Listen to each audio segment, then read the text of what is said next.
The deep dive में स्वागत है। आज हम नर्सिंग छात्रों के बारे में बात कर रहे हैं। मतलब उनकी पढ़ाई, जो चुनौतियां आती हैं और कैसे वो मोटिवेटेड रह सकते हैं।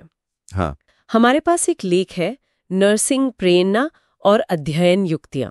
तो देखते हैं कि इसमें क्या खास बातें हैं जो सिर्फ पढ़ाई में ही नहीं बल्कि इसके गहरे मतलब को समझने में भी मदद कर सकती हैं। बिल्कुल। और ये लेख ना एक बहुत जरूरी बात से शुरू होता है कि नर्सिंग की पढ़ाई सिर्फ क्या कहते हैं एकेडमिक चीज नहीं है। ये डिग्री लेने भर की बात नहीं है। अच्छा। हाँ, ये असल में वो हुनर और वो दिमागी मजबूती पाने की प्रक्रिया है जिससे जानें बच सकें, जिससे मुश्किल में पड़े लोगों को सहारा दिया जा सके। मतलब ये तैयारी है किसी के सबसे मुश्किल वक्त में साथ खड़े होने की। ये बात तो है, क्योंकि रास्ता बिल्कुल आसान नहीं होता। लेख भी ये मानता है कि भाई थकान होना, कभी कभी लगना कि बस बहुत हो गया, ये सब बहुत आम है। हाँ बिल्कुल। जानकारी इतनी सारी, फिर वो भावनात्मक दबाव कम नहीं होता। सही कहा। और यहीं पर मतलब लेख एक बहुत अच्छी बात कहता है कि रोज की पढ़ाई को ना उसके बड़े मकसद से जोड़कर देखो। बड़े मकसद से कैसे? जैसे मान लीजिए कोई मुश्किल चैप्टर पढ़ रहे हैं या कोई एनाटॉमी का डायग्राम बना रहे हैं या प्रैक्टिस सवाल कर रहे हैं, तो उसे सिर्फ एक काम की तरह मत देखिए। सोचिए कि ये जो ज्ञान मिल रहा है ये कल किसी की मदद कैसे करेगा, किसी की तकलीफ कैसे कम करेगा। ये सोचने का तरीका ही मोटिवेशन बनाए रखता है। हाँ, ये कनेक्शन बनाना तो वाकई जरूरी है, खासकर जब लगता है कि अरे इतना सब कुछ पढ़ना है, समय कम है। तो फिर सवाल ये उठता है कि ठीक है, मोटिवेशन जरूरी है, पर इसे बनाए रखने के लिए, मतलब पढ़ाई ठीक से चलती रहे, इसके लिए लेख में क्या तरीके बताए गए हैं। सिर्फ क्यों याद रखना शायद काफी न हो हमेशा। सही बात। सिर्फ सोचने से नहीं होता। तो लेख कुछ ठोस चीजें बताता है। पहली कि बड़े लक्ष्य को ना छोटे छोटे हिस्सों में बांट लें, मैनेजेबल बना लें। अच्छा, जैसे एक बार में एक विषय या एक ही कॉन्सेप्ट पर ध्यान दें, इससे वो पहाड़ जैसा नहीं लगता। दूसरा, टाइम मैनेजमेंट के लिए वो पोमोडोरो टेक्निक। हाँ, सुना है इसके बारे में। 25 मिनट काम, 5 मिनट ब्रेक। बिल्कुल, 25 मिनट एकदम फोकस से पढ़ाई, फिर 5 मिनट का छोटा सा ब्रेक। ये छोटे छोटे फोकस वाले हिस्से, खासकर जब मुश्किल चीजें पढ़ रहे हों जैसे फिजियोलॉजी या दवाइयों के बारे में, तो जानकारी को समझने में, याद रखने में मदद करते हैं। और वो 5 मिनट का ब्रेक शायद दिमाग को थोड़ा ताज़ा करने के लिए भी अच्छा है। लगातार बैठे रहने से जो थकान होती है वो भी कम होती होगी। और क्या है? तीसरा, विजुअल चीजों का इस्तेमाल, मतलब फ्लो चार्ट्स, डायग्राम्स या फिर वीडियो।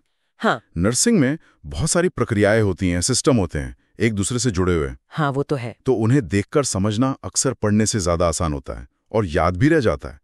और ये तब बहुत काम आता है जब आपको जल्दी से कोई जानकारी याद करनी हो, मान लीजिए क्लिनिकल ड्यूटी पर। और चौथी चीज, जो सीखा है उसे दूसरों को समझाना। अच्छा, दूसरों को पढ़ाना। हाँ। उससे कैसे मदद मिलती है? देखिए, जब आप कोई चीज किसी और को समझाते हैं ना, तो आपको पहले वो अपने दिमाग में बिल्कुल साफ करनी पड़ती है।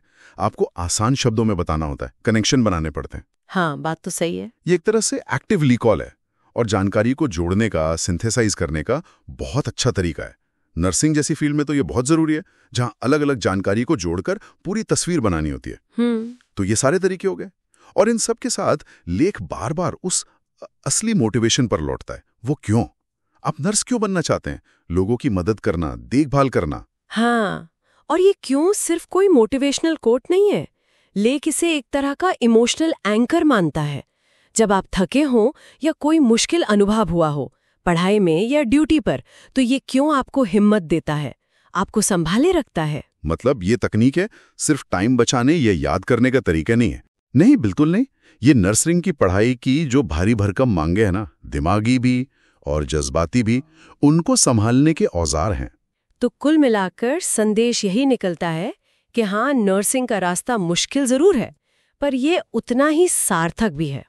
और पढ़ाई में लगे रहना, सही तरीकों का इस्तेमाल करना, ये सिर्फ अच्छे नंबर लाने के लिए नहीं है। सही। बल्कि ये आपको एक काबिल और संवेदनशील हेल्थ केयर प्रोफेशनल बनने में मदद करता है।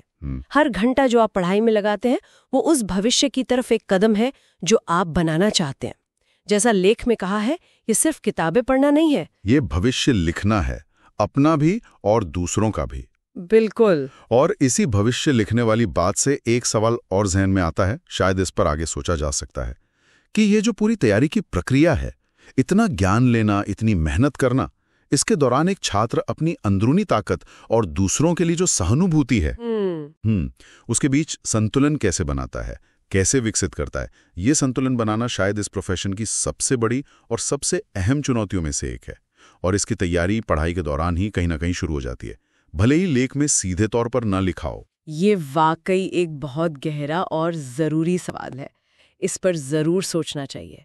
खैर, उम्मीद है कि आज की इस बातचीत से नर्सिंग के रास्ते पर चलने वाले सभी लोगों को कुछ नई सोच और हिम्मत मिली होगी।